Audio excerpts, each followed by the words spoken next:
Hey,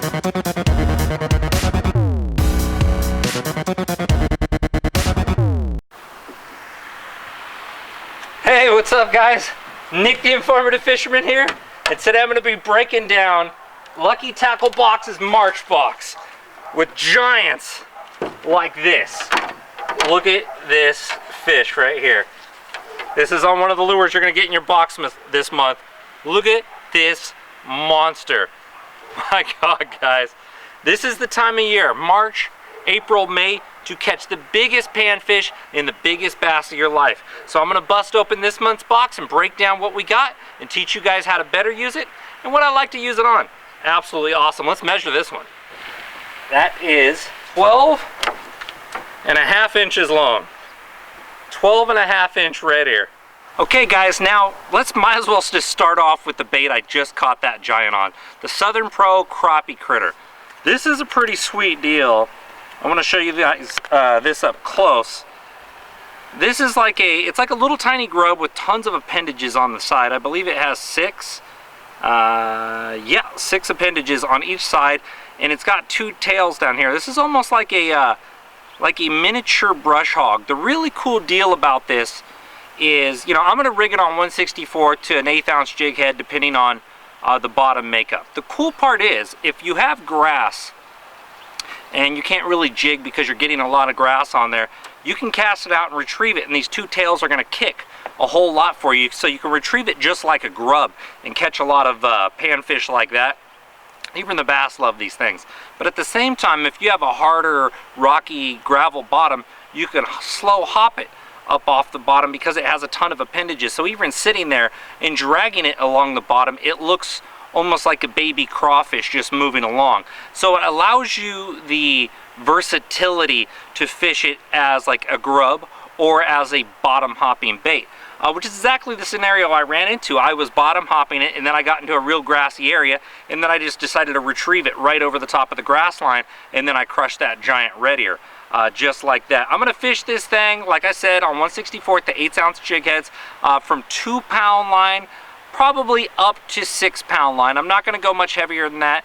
It's about 1.5 inches, 2 inches long. The main body there is about 1 inch, so there's no reason to go too heavy. The lighter line, the more action, therefore the more bite you're going to get. Now here we have the Northland Tackle Impulse series. This is the 2-inch swimming grub.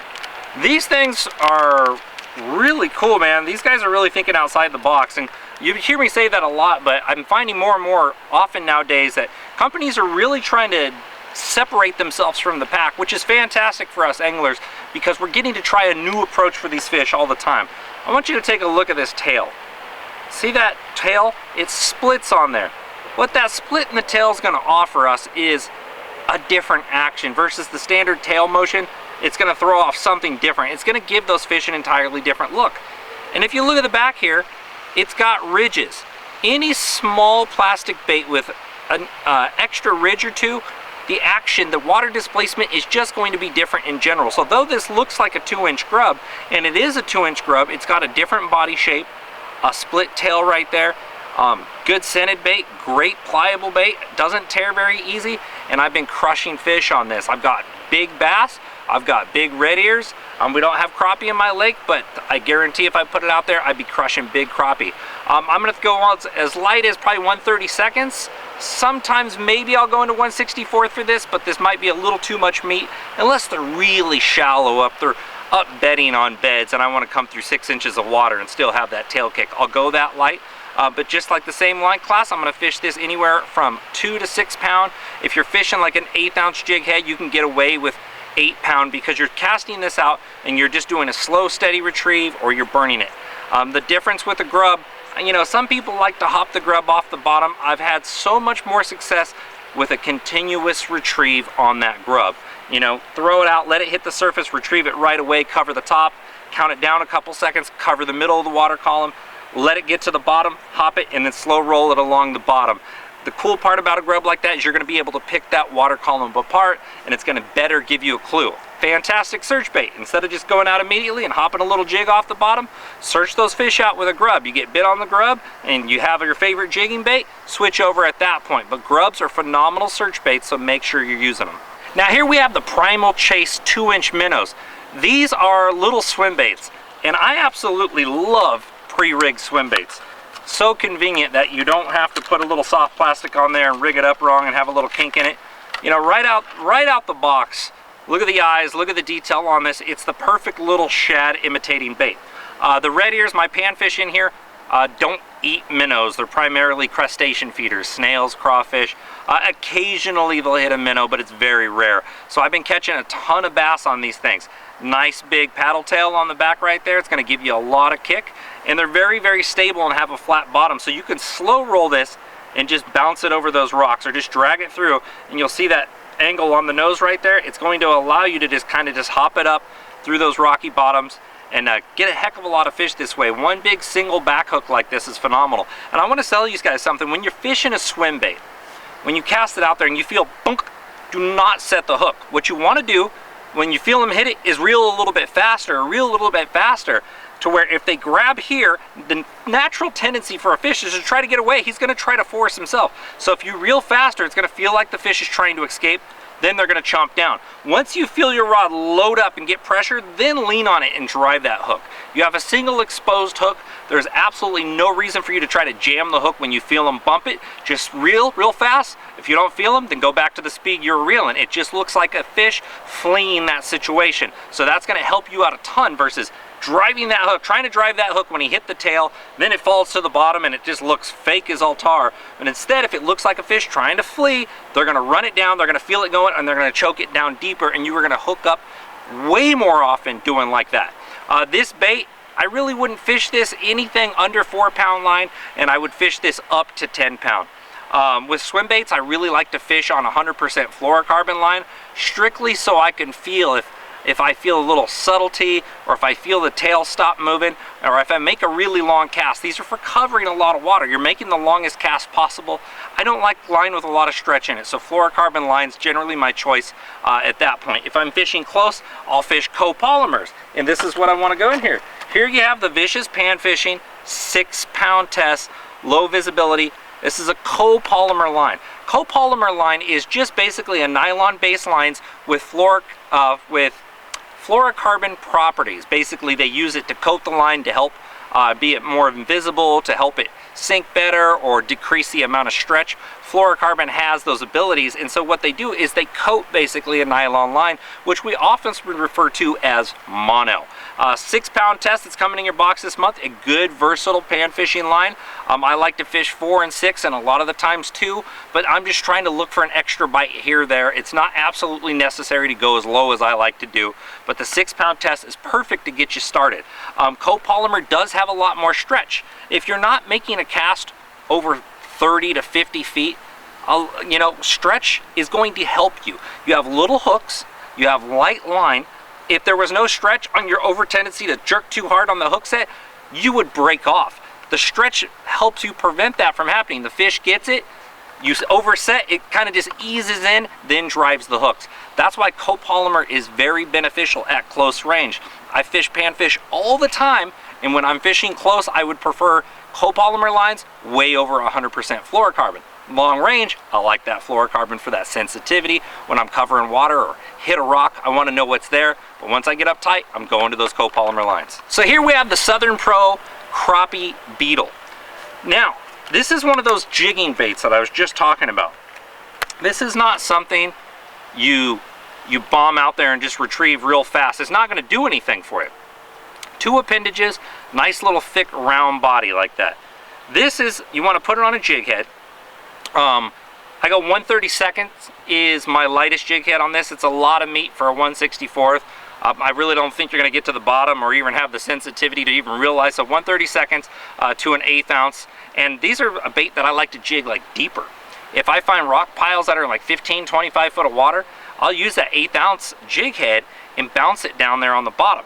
This is really good for hopping and letting fall, hopping and let it fall. It's got a lot of meat to it, so it's going to attract a bigger, badder panfish. And these 2 little appendages, when that jig head hits, they kind of have a little vibration action, and then it just kind of falls dead.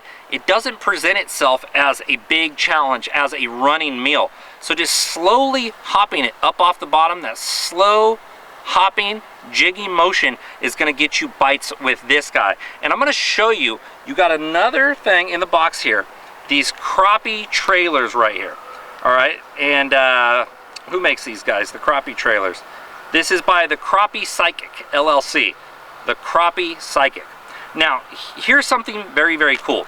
A lot of guys, we use like crappie niblets, and it's like a little tiny piece of bait that you put on the hook. But you know, if you're fishing a crappie tournament or you want to be 100% away from bait, trailers are absolutely awesome. So let me show you how I rig this up. So here's that crappie beetle rigged up on the 1/32 ounce jig head, hopping on the bottom. Nice subtle action.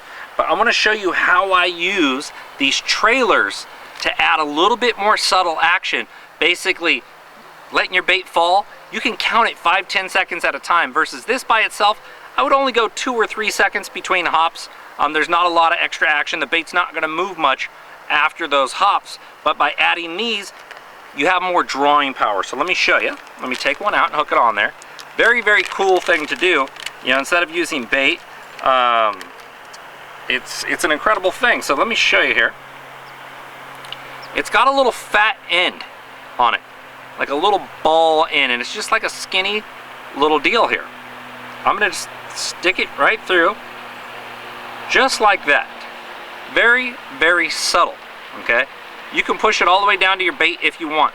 Now, and it's scented too, so where if your bait hops, it's such a little light plastic, it's kind of ease any little current or any little grass. It's just going to kind of ease and look like a longer, slender body of something wounded. It's going to have more drawing power. A longer, thinner appendage is going to move for a longer period of time after you pause the bait, versus a stiffer, thicker plastic. From when the bait hits and stops, those appendages are going to slow down fast. Longer, skinnier piece of plastic, it's going to take a longer time for it to slow down, therefore it has more drawing power on the pause. So keep that in mind, guys. Just by adding a trailer like this can put extra fish in the boat. Don't outrule anything. When you're not getting bit, bust open that tackle box. Like they said, the man who has the most lures wins the game. So Lucky Tackle Box will make you a winner, because you will get a heck of a lot of awesome lures going through this box. So let's see what else we got. Mustad size 4 cricket hooks. Some people call them long shanks, some people call them cricket hooks. They have a very long shank. The benefit to that is you can tie a double drop shot rig. So it's a weight on the bottom, a hook here, and a hook just up from that. You can rig live minnows, night crawlers. You can nose hook your favorite plastics. You can drift with them that way. Some people call it a high-low leader. I just call it a drop shot. If you type in drop shot, you'll see it, and I'll put up the illustration right here so you know what I'm talking about. Using these hooks and drifting, if the fish overcommits and eats it, you have such a long shank on here, he's not swallowing the hook, so you could still easily remove the hook from the fish. Mustad makes some super sharp hooks, so check these out, guys. And that's it. Aside from some bait scent, you can always use some bait scent, whatever comes in there. Lucky Tackle Box sticker. Go stick this on your buddy's car who maybe subscribes to the other guys. And you know, for the most part, guys, you're not gonna get a better box of baits. You know, I'm working for Lucky Tackle Box now. Everything they send me flat out catches fish, and I would be complaining if they sent me junk, guys. So check it out, luckytacklebox.com. We appreciate you guys for subscribing, and we want your feedback, so comment on these videos, man. We appreciate it, guys. See you next time.